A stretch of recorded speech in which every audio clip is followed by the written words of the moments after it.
అమరావతిలో శ్రీశక్తికి సంవత్సరం రెట్టింపైన ఆత్మగౌరవం వేడుకలో ముఖ్యమంత్రి చంద్రబాబు స్వయంగా పాల్గొన్నారు. పరేడ్ గ్రౌండ్స్ నుంచి సీడాక్సిస్ రోడ్ మీదుగా సీఎం మహిళలతో కలిసి ఉచిత బస్సులో ప్రయాణించారు. ఈ ప్రయాణంలో వివిధ జిల్లాల నుంచి వచ్చిన మహిళలతో ముఖాముఖి నిర్వహించారు.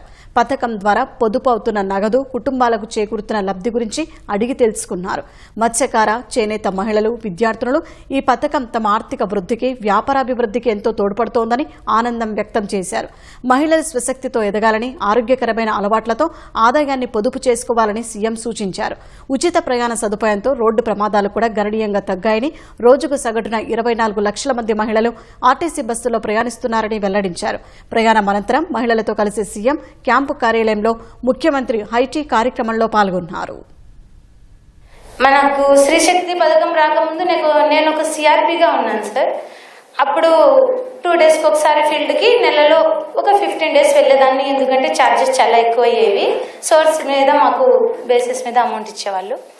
కానీ ఆగస్టులో మాకు శ్రీశక్తి పథకం వచ్చాక ఇంకా ఛార్జెస్ ఏమీ ఉండవు కాబట్టి నేను మంత్లీ ఒక 26 డేస్ డైలీ ఎవ్రీడే ఫీల్డ్కి వెళ్ళానండి. అది ఈ శ్రీశక్తి పథకం వల్లే సాధ్యమైంది. డైలీ నేను Vizianagaram to Visakhapatnam as a software employee నేను డైలీ ఫ్రీ బస్లో ట్రావెల్ చేస్తున్నాను సార్. నేను అరౌండ్ 3,500 to 4,000 వరకు నేను సేవింగ్స్ చేసుకుంటున్నాను. ఒక సాఫ్ట్వేర్ ఎంప్లాయీస్కి కాదు, స్టూడెంట్స్కి కానీ లేకపోతే డైలీ వేస్ వర్కర్స్కి కానీ ప్రతి ఒక్కరికి చాలా బాగా ఉపయోగపడుతుంది. శ్రీశక్తి పథకం వచ్చిన దగ్గర నుంచి 50 రూపీస్ పర్ డే సేవ్ అవుతుంది. అలా 1 మంత్ 1,500 సేవ్ అవుతుంది సార్. అండ్ మా మమ్మీ కూడా నర్స్ చేస్తున్నారు, చీరాలు వెళ్ళాలి. సో మమ్మీకి నాకు కలిపి రోజు 100 రూపీస్ అయింది.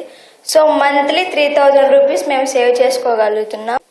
ఈ శ్రీశక్తి బస్సు పెట్టిన తర్వాత మేము సరుకు తెచ్చుకోవడానికి వీలుగా ఉండి మాకు నెలకొచ్చి 15,000 రూపాయల వరకు కూడా ఆదా అవుతుంది సార్. నేను నెలకి 20,000 సంపాదించుకుంటాను సార్. వాళ్ళని ట్రైనింగ్ ఇచ్చుకుంటూ నేను బయటికి ఏదైనా సామాన్ తెచ్చుకోవాలంటే ముందైతే నేను ట్రావెలింగ్ ఖర్చు తీసేదాన్ని, బస్ ఛార్జ్ పెట్టుకుంటూ వెళ్ళేదాన్ని. ఇప్పుడు ఆ బస్ ఛార్జీని వాళ్ళకు క్లాతులు కొనేసి నేను వాళ్ళకు ట్రైనింగ్ ఇవ్వడం అనేది జరుగుతుంది సార్. కేవలం నాకు చాలా సంతోషమైన విషయం ఏంటంటే సార్, మీ దగ్గరికి వచ్చి నా యొక్క ఆవేదన, మా బాధలను చెప్పుకోవడానికి ఈ అవకాశం ఇచ్చినందుకు నీకు మరొకసారి హృదయపూర్వకంగా నమస్కారాలు తెలియపరచుకున్నాను. మీ అందరిని చూస్తే నాకు ఒక నమ్మకం వస్తూ ఉంది. శ్రీశక్తి కింద మనం ఫ్రీ బస్సు పెట్టిన తర్వాత మీరు బయట తిరగడం మొదలుపెట్టారు. అన్నింటికంటే ముఖ్యంగా ఒకసారి బయట వినప్పుడు మీ ఆలోచన విధానం మారుతుంది. వంటింట్లో ఉంటే ఒక ఆలోచన ఉంటుంది, వంట చేయాలనే ఉంటుంది. వంటింట్లో నుంచి బయట వస్తే ఆలోచన మారుతుంది. బయట ప్రపంచంలో కానీ చూస్తే మనం కూడా మరి ఎందుకు తయారు కాకూడదు అనే ఆలోచన వస్తుంది. వచ్చిందా మీకు అందరికీ? Are you happy? Sri Shakti free bus అందరూ హ్యాపీనా? అందరూ హ్యాపీగా ఉన్న తెలిపేకెత్తండి. ఓకే, ఇప్పుడు నెక్స్ట్ లెవెల్ పోవడానికి నేను ఆలోచిస్తున్నా. మీ ద్వారా, మహిళల ద్వారా సమాజం మారాలి, పెను మార్పు తీసుకురావాలి. మీలో ఒక ఆలోచన ఉంది, దాన్ని మీరు చెప్పాలి నాకు, కరెక్ట్ అవరా కాదని. ఎన్ని పనులు చేసినా మంచి చెడ కంటే తాత్కాలికంగా బెనిఫిట్ వస్తే వెళ్ళిపోతూ ఉంటారు మీరు, అవునా?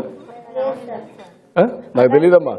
ఇప్పుడు ఉదాహరణకు నేను సంఘాలు పెట్టాను. సంఘాలు పెట్టినాక మీకు చైతన్యం వచ్చింది. చైతన్యం వస్తే ఒకసారి మీరు ఏం చేస్తున్నారంటే ఆ చైతన్యంతో ఈసారి ఎలక్షన్లో వీళ్ళకి ఓటేస్తే మనకు 10 రూపాయలు ఎక్కువ ఇస్తాడంటే మీరు ఓటేసేస్తున్నారు. అంటే నేను ఎందుకు వాస్తవంగా మాట్లాడుతున్నా, మీరు కూడా ఆత్మవిమర్శ చేసుకోవాలి. ఎందుకు ఆ విషయం కూడా మిమ్మల్ని అడిగేది ఎందుకు అడుగుతున్నానంటే, అంతే కదా, ఓటు మీరు అటు ఇటు వేస్తున్నారు. అదే ఇచ్చేటప్పుడే మీరు ఒక మాట అడిగారనుకోండి, మేము తీసుకోం, నీకు నీతి లేదు మాకు నీతి ఉంది అని చెప్పగలిగారు అనుకోండి, నువ్వు తీసుకోలేదు. ఎంతమంది తీసుకోలేదమ్మా? ఎంతమంది గట్టిగా ఉంటారు? ఓకే, రేపు రాబోయే రోజుల్లో మేము ఎవరన్నా డబ్బులు ఆఫర్ చేసినా ఈ రోజు నుంచి మేము చీ కొడతాం, తీసుకోవనేవాడు చెల్లిపోకెత్తండి.